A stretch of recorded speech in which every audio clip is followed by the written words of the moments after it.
हमारे साथ हैं जदयू नेता ललन सिंह। किसी पहचान के मोहताज नहीं है, कई बार चुनाव लड़ चुके हैं मोकामा विधानसभा क्षेत्र से। मोकामा के बेटा कहलाते हैं, स्थानीय का मुहर इनके ऊपर लगा हुआ कि यहाँ स्थानीय हैं। बाकी कई लोग उम्मीदवार बाहर से आकर चुनाव लड़ते हैं। इस बार जदयू से टिकट मिलना इनके लिए तय कहा जा रहा है। पिछले बार लोक जनशक्ति पार्टी से इन्होंने टिकट लिया था, चुनाव लड़ने का काम किया था, लड़ाई में थे।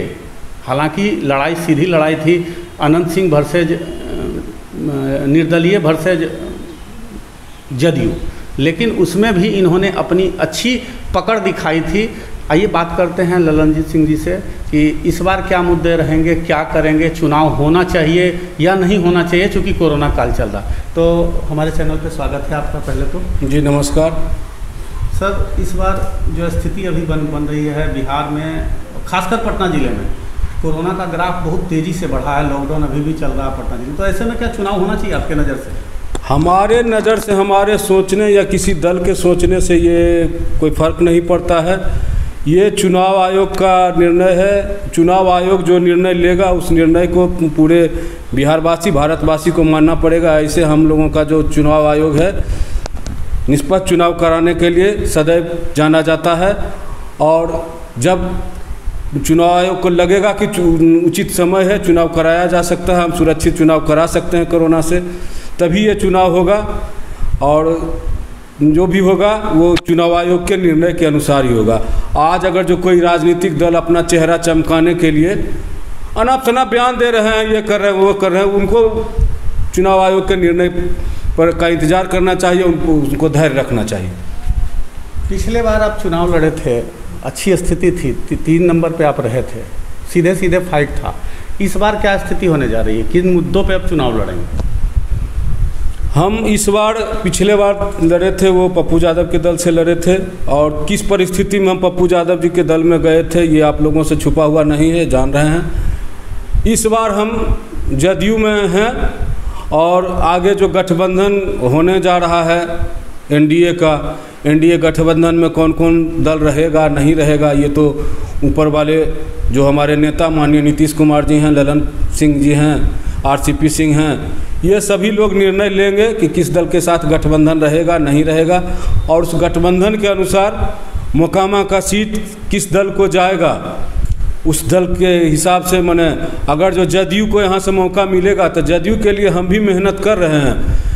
और माननीय मुख्यमंत्री नीतीश कुमार जी से मेरा विनती होगा, मैं भी मैंने मोकामा से एक बार जदयू से किस्मत आजमाना चाहता हूँ। आगे जनता और पार्टी का निर्णय। आपके पुराने मित्र रह चुके हैं सूरजभान उर्फ दादा, लोजपा के बड़े कद्दावर नेता कहे जाते हैं। पिछले बार उनके भाई के खिलाफ आपने चुनाव लड़ा था, क्या इस बार भी तैयारी में है? हालांकि उनका कहना है कि हम जो है अगर गठबंधन में हमको टिकट सीट मिलता है तो हम लड़ेंगे, अगर गठबंधन से जदयू या बीजेपी को सीट मिलता है तो वो लोग लड़ेंगे, हम साथ देंगे। लेकिन भीतर खाने से कहीं ना कहीं खबर आ रही है कि आपस का सामंजस्य नहीं बैठ पाता है, नतीजा है आपको जो है परेशानी का सामना करना पड़ता है। इस बार क्या करेंगे? देखिए सूरजभान जी हमारे मित्र थे, मित्र हैं, मित्र कम भाई समझिए हैं। और देखिए राजनीति है, राजनीति में कब क्या हो जाता है नहीं हो जाता है। अगले बार वो भी कहाँ विवश थे नहीं थे, वो तो खैर उनके जिम्मेदारी है, वो जाने। लेकिन वो भी एक दल के अच्छे नेता में गिने जाते हैं, और उनका अपना दल में अपना इज्जत प्रतिष्ठा है। तो दल के सिपाही के रूप में अगर जो गठबंधन होगा तो गठबंधन धर्म में वो भी, उनको भी पालन करना होगा, हमको भी गठबंधन धर्म का पालन करना है। और सीट जिसको मिले, अगर जो उनको मिलता है तो वो लड़ेंगे, हमको मिलता है तो हम लड़ेंगे। और अब ये तो पार्टी निर्णय करेगा, ये इस पर। पिछले बार लोजपा को सीट, ये मोकामा विधानसभा का सीट लोजपा के खाते में गया था, आपने जाप पार्टी से टिकट लेकर उनका विरोध दर्ज कराया। क्या इसका खुन्नस वो भी निकालेंगे या कुछ सामंजस्य बना है? देखिए मैंने, हम यहाँ से 2 बार 3 बार लोजपा से लड़ चुके। 2 बार मैं स्वयं लड़ा, 1 बार मेरी पत्नी लड़ी सोनम देवी। लोजपा का क्या स्थिति है ये आप लोगों से छुपा हुआ नहीं है। लोजपा से हमने पहला बार चुनाव लड़ा तो 32,000 वोट ला करके 1700 वोट से चुनाव हार गया। फिर लगे 6 महीना के बाद फिर चुनाव हुआ, उसमें भी वोट का पर हमको 34,000 वोट आया, लेकिन फिर कुछ ज़्यादा ही वोटों से हार गए। लास्ट चुनाव जो मेरी पत्नी लोजपा से लड़ी थी 47,000 वोट लाई थी, 47,000 वोट ला करके 5,000 वोट से पिछड़ गई। आपका कहना है कि लोजपा का जनाधार नहीं है क्या? लोजपा का जनाधार, अगर जो लोजपा का जनाधार था तो पिछले बार लोजपा के कैंडिडेट हुए थे ना, क्या स्थिति रहा नहीं रहा उस पर हम विशेष चर्चा करना नहीं चाहेंगे। तो अभी स्थिति है कि सूरजभान जी पिछले बार लोकसभा चुनाव में देखा गया कि एक तरह से वो किंग मेकर के रूप में उभरे, कद्दावर नेता कहे जाते हैं। गिरिराज सिंह उनका टिकट कटवा दिया उन्होंने, उनको भिजवा दिया बेगूसराय, अब अपने भाई को टिकट दिलवा दिया नवादा से, और दोनों सीट बीजेपी के खाते में गठबंधन के खाते में गई। तो इसका फ़ायदा उनको इस बार भी कहीं मिले और अपने भाई के लिए कहीं ना कहीं सेटिंग गटिंग कर लें, तो उस अवस्था में क्या करेंगे? ये निर्णय लेना पार्टी का काम है, इसके लिए हम जिम्मेवार नहीं हैं और इसके लिए पार्टी निर्णय लेगा। जो पार्टी निर्णय लेगा, अब हम भी मान लीजिए एक अच्छे दल के सिपाही हैं, कार्यकर्ता हैं, पार्टी जो निर्णय लेगा पार्टी के निर्णय के अनुसार हम चलेंगे। चुनाव करीब आ चुका है, आपके दल से ही कुछ लोग जो है सोशल मीडिया पर सक्रिय हो रहे हैं। यहाँ कुछ दिन पहले एक कार्यक्रम हुआ था, मनोज मोल्दियार ने कार्यक्रम का आयोजन किया था, उसमें भी एक तरह से लॉबी दिखाया गया था कि कहीं ना कहीं ये लोजपा और बीजेपी को एक मंच पर लाने का काम करने का प्रयास किया गया था। उसके बाद कुछ सोशल मीडिया पर जदयू के जो अच्छे पद पर हैं मोकामा के इलाके में, वही विरोध कर रहे हैं कि एक अपराधी को हटाकर दूसरे अपराधी को क्यों लाएं हम। इस तरह की बातें सोशल मीडिया पे आ रही है, उसको कैसे? ये निर्णय लेना पार्टी का जिम्मेवारी है। और जो मनोज मोल्दियार जो मीटिंग किए थे, उस मीटिंग का हमें निमंत्रण नहीं था। हालांकि कहने के लिए तो मैंने जानकारी हम लोगों को मिला कि भाजपा का कार्यकर्ताओं का मीटिंग है, लेकिन माननीय सांसद सूरजभान जी को भी उसमें निमंत्रण दिया गया था। और एनडीए का तो हम उस मीटिंग को नहीं माना जा सकता है, कहे कि एनडीए गठबंधन में अभी हम लोग भी हैं, हम लोगों को बुलाया नहीं। लगा हुआ था सर, बैनर लगाया गया था, लेकिन एनडीए कार्यकर्ता माननीय एनडीए का प्रमुख यहाँ हम लोग हैं, जदयू के यहाँ जदयू का सब दिन रहा है, विधायक रहा है, सब कुछ यहाँ रहा है। तो जब जदयू के लोगों को निमंत्रण ही नहीं दिया गया तो उसको वो उनका पर्सनल मीटिंग कहा जा सकता है अपना वो। लेकिन जो मीटिंग में जो उभर करके सामने आया तो उसमें तो कोई गलत बात था नहीं, उसमें सब का मुद्दा बन गया था बाहरी भगाओ मुद्दा था कि बाहरी को भगाओ। और मोकामा के हम भी हैं, और जितने भी दल हैं गठबंधन के जितने भी दल हैं, सब अपने अपनी माने दिखा रहे हैं अपना अपना कि हम इतना काम किए हैं, वो काम किए हैं अपने अपने अनुसार। यही नहीं, पूरे बिहार में भी ये चल रहा है, सब जगह सब दल अपना अपना डिमांड रख रहा है कि हमें ये सीट चाहिए, वो सीट चाहिए।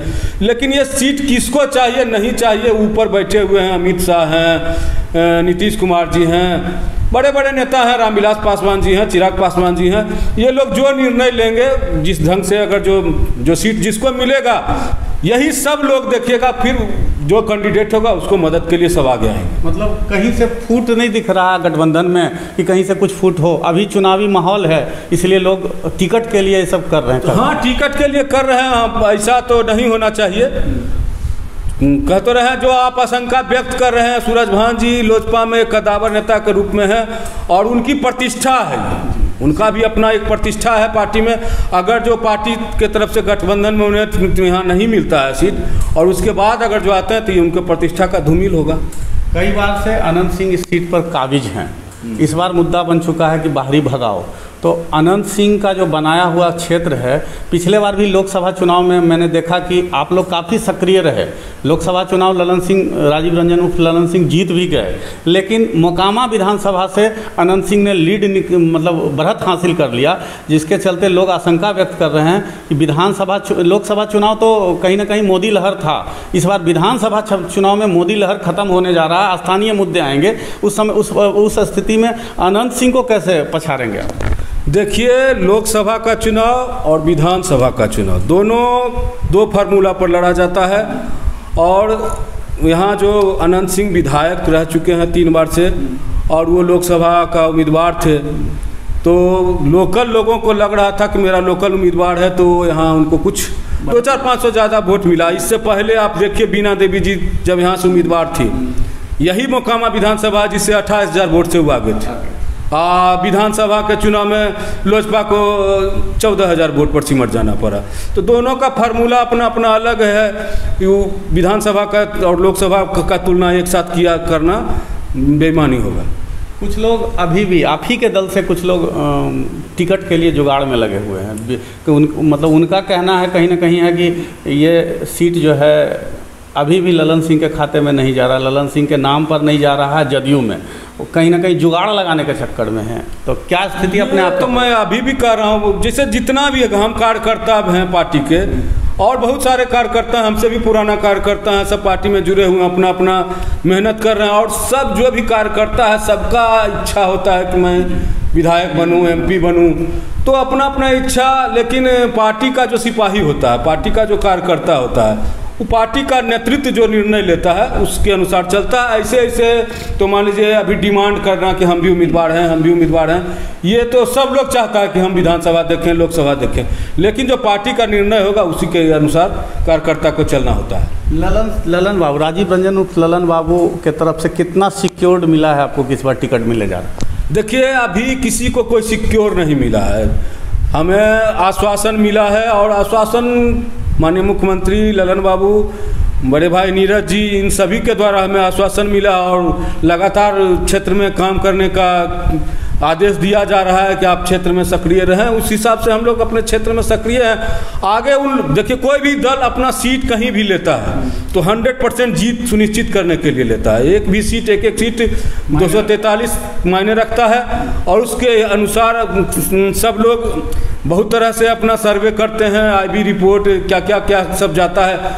उसके अनुसार अगर जो कार्यकर्ता चुनाव जीतने के लिए सक्षम दिखाई देता है, उस अनुसार पार्टी निर्णय लेता है। अगर जो पार्टी को कहीं से माने दिख रहा होगा कि हमारे पूर्व के चुनाव में भी हमने जैसे चुनाव लड़ा है तो किसका माने कितना का अंतर रहा है, और लगातार हम सक्रिय हैं। हमारा जो पहले जिस दल से थे उस दल में हम अपने बदौलत कितना मेहनत करके कितना लाते थे, और आगे भी मान लीजिए वो सब रिजल्ट देखते हुए अगर जो पार्टी का निर्णय होगा, जो भी निर्णय होगा उचित होगा। अगर विधानसभा चुनाव में आपको लड़ने का मौका मिला मोकामा विधानसभा क्षेत्र से, जनता के बीच इस बार किन मुद्दों के साथ जाएंगे? आपका मुद्दा क्या होगा? जनता को क्या बताएंगे कि किस कारण वो आपको वोट दें?